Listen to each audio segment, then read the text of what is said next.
지난번에 이어서 해보겠습니다. 자, 그 머리와 털의 희귀가 흰 양털 같고 이렇게 말씀하셨습니다.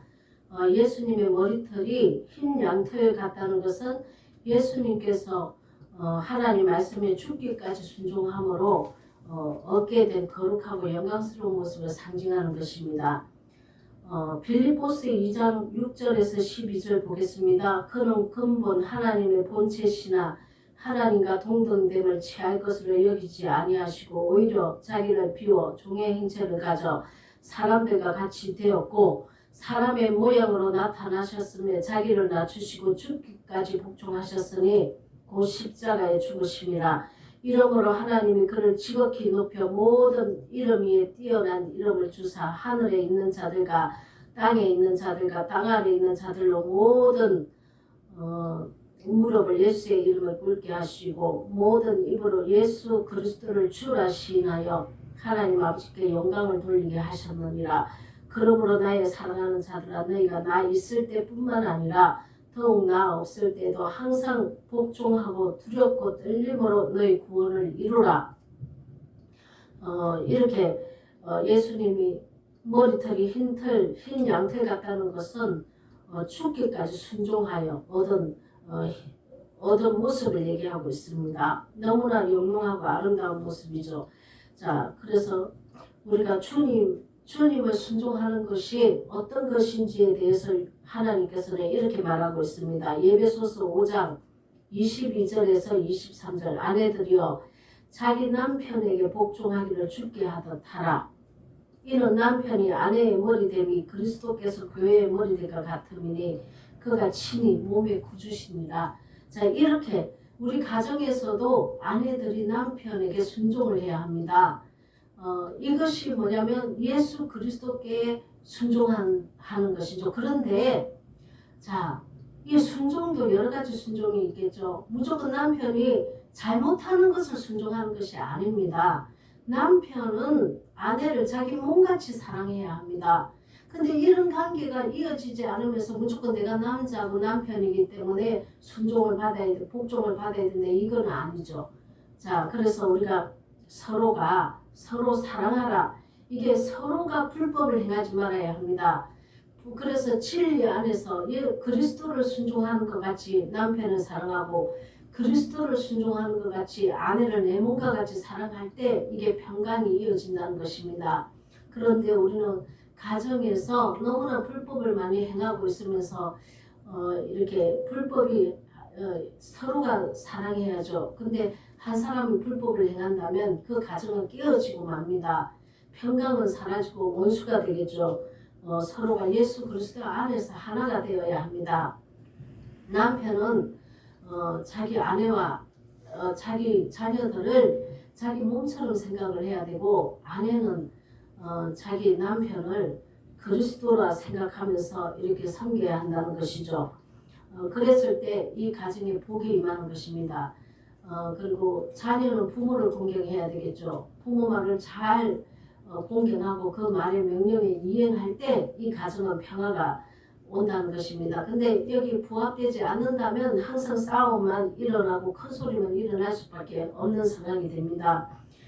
그래서 우리는 예수 안에서 정말 온전하고 흠도 없이 깨끗한 그 말씀에 순종해서 우리가 거룩한 가정을 이루고 나가야 된다는 것이죠. 그의 눈은 불꽃 같고 여기까지 지난번에 했는데 그의 눈이 불꽃 같다는 것은 그 눈이 우리 마음을 다 감찰한다는 것이죠. 그래서 죄를 다 드러내신다는 것입니다. 진리의 허리에 가슴에 하나님 저번에 그 가슴에 이렇게 띈 띠가 뭐냐면 공의의 하나님이시죠. 우리가 복음 하니까 사랑하니까 율법은 말하면 안 되고 율법적으로 얘기하면 안 되고 복음만 얘기해야 된다고 이러는 사람들 많아요. 왜냐하면 율법을 다 버려버립니다. 율법을 버려버리고 복음만 진리라고 복음만 얘기해야 된다고 이렇게 얘기하는 사람이 있는데 그러면 공의가 서지 않습니다. 여러분 반드시 진리의 허리띠라는 것은 율법과 복음을 함께 율법으로 선과 악을 가르쳐 줘야 합니다. 너희는 이것은 이런 행동과 이런 생각과 마음은 악이고 이런 생각과 마음은 선이다 하는 선과 악은 분명히 이 선포가 돼야 한다는 것이죠. 그러나 복음은 무엇입니까? 그럼에도 불구하고 회개하고 죄를 토설하는 자는 예수님께서 살려주신다는 것입니다. 율법의 사망을 당한 자가 복음으로 구원을 받는다는 것이죠. 그런데 율법적이다, 율법을 얘기한다 이렇게 얘기하는 사람 많은데 그것은 잘못된 것입니다. 공의의 하나님입니다. 공의가 바로 서야 되죠. 법이 뭔지, 죄가 뭔지, 악이 뭔지, 생명이 뭔지, 복이 뭔지 분명히 가르쳐줘야 합니다. 이것을 이렇게 선이 뭔지 악이 뭔지 이 잣대는 율법밖에 없습니다, 여러분. 그래서 율법이 분명히 공의가 서야 하고 내가 지금 율법 아래, 제 아래 지금 거하고 있다면은 예수님 은혜를 받아야 한다는 것이죠. 이게 복음이지 않습니까? 그리고 또 복음은 두 가지 형태로 나타납니다. 예수님이 십자가에서 죽어주신 그 은혜와 또 하나는 진리로 살아내는 것, 믿음의 본을 보여야 된다는 것이죠. 그래서 은혜와 진리입니다. 복음은 은혜만도 아니고 진리만도 아니고 예수님 그 보혈의 은혜를 입고 생명의 진리로 살아내는 것이죠. 그래서 율법은 절대로 폐해질 수가 없습니다. 반드시 공의는 살아 있어야 된다는 것이죠. 자, 그래서 우리가 오늘 마태복음 한번 보겠습니다. 23장 25절 하 있을진저 외식하는 서기관들과 바리새인들이여 장과 대접의 끝은 깨끗이 하되 그 안에는 탐욕과 방탕으로 가득하게 하는도다. 우리가 겉으로 얼마든지 거룩한 척 할 수 있고 좋은 모습을 얼마든지 보일 수 있습니다. 그러나 그 마음이 씻어지지 않고 겉으로는 거룩한 척 한다는 것이죠. 그런데 하나님은 불꽃 같은 눈으로 이것을 다 지켜보고 계신다는 것입니다. 내 마음까지도 다 알고 계신다는 것이죠. 그래서 우리가 주님 앞에 선행을 선과 악을 우리가 행하는 모든 것을 주님 앞에 숨길 수가 없다는 것입니다. 서가라서 3장 9절을 보면 만군의 여호와가 말하노라 내가 너 여호수아 앞에 세운 돌을 보라 한 돌에 7 눈이 있느니라 내가 거기에 새길 것을 새기매 이 땅의 죄악을 하루에 제하리라. 자, 이사야 4장 4절에도 이는 주께서 심판하는 영과 소멸하는 영으로 시온의 딸들의 더러움을 씻기심에 예루살렘의 피를 그 중에서 청결하게 하실 때가 됨이라. 이렇게 말씀하고 계십니다. 하나님의 말씀이 내게 진리가 들어온다면은 반드시 내 속에 있는 더러움을 씻어내게 하신다는 것입니다. 그래서 우리가 하나님 진리의 말씀이 들어와서 나를 씻어내고 깨끗하고 점도 흠이 없게 하나님 형상과 모양을 해보게 해야 된다는 것이죠. 하나님이 이렇게 하시기 위해서 창조해 나가신다는 것입니다. 자, 그의 발은 풀무에 단련한 빛난 주석. 이것은 뭡니까? 사단의 시험에 주님께서 합격을 하시고 승리를 하셨죠. 십자가의 고난에 이 극심한 이 불을 통과하셨습니다. 그래서 부활로 사망 권세를 이긴 예수님이 불무에 단련한 주석 같은 이런 발을 가지신 분이시죠. 근데 우리는 예수님 안에서 우리도 이렇게 돼야 된다는 것입니다. 사망 권세를 깨치고 이겨야 되는 것입니다. 예수님이 하신 것은 우리가 할 수 있는 것을 보여주신 것입니다. 여러분, 첫 열매가 되신 예수님을 따라서 우리도 둘째 열매, 셋째 열매를 맺어 가야 한다는 것이죠. 거룩한 자로 만들어져 가야 된다는 것입니다.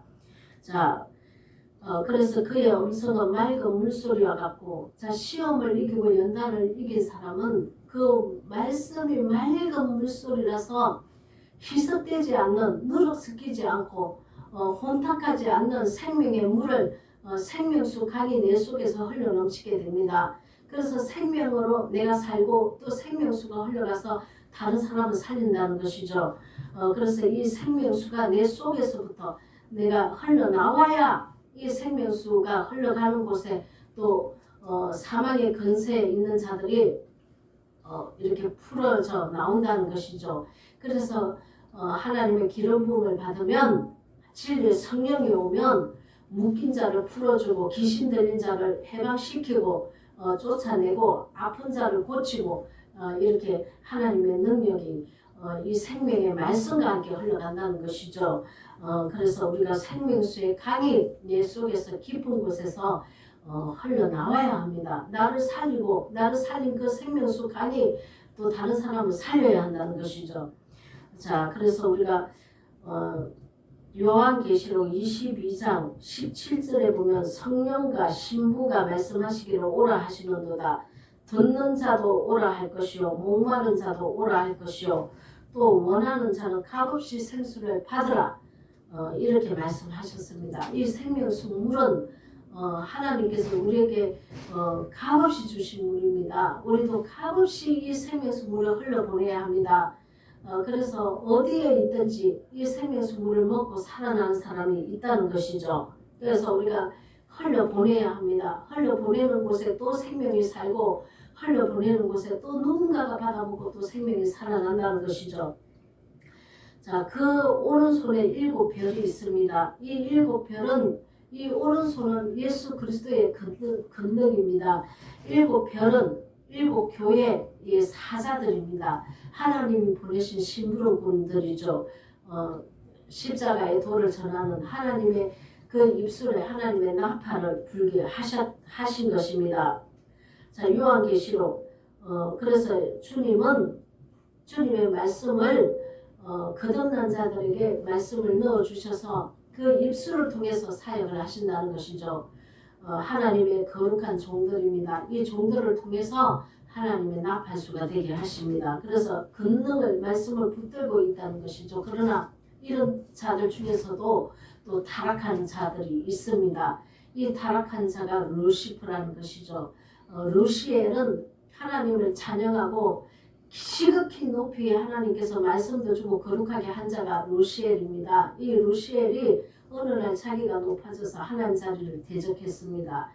이렇게 자기를 높이고 하나님을 높이지 않고 자기를 높이고 타락한 자가 루시퍼가 된 것이죠. 사단 마귀가 되는 것입니다. 자, 믿음은 끝까지 우리가 완주를 해야 합니다. 중간에 도중에 믿음이 타락되어서 이렇게 변질된다면은 하나님께로부터 끊어져 나가는 것입니다, 여러분. 그래서 하나님을 우리가 하나님이 거룩하게 하시고 진리의 말씀을 줬는데 이것을 변개해서 또 타락한 루시퍼들이 지금 이 시대에 너무 많이 나타나 있습니다, 여러분. 영의 눈을 가진 자들은 다 압니다. 그래서 우리가 이 루시퍼처럼 우리도 이런 자들이 되면 하나님을 대적하지 회개할 수 있는 기회도 얻지 못합니다. 영원히 사망으로 갑니다, 여러분.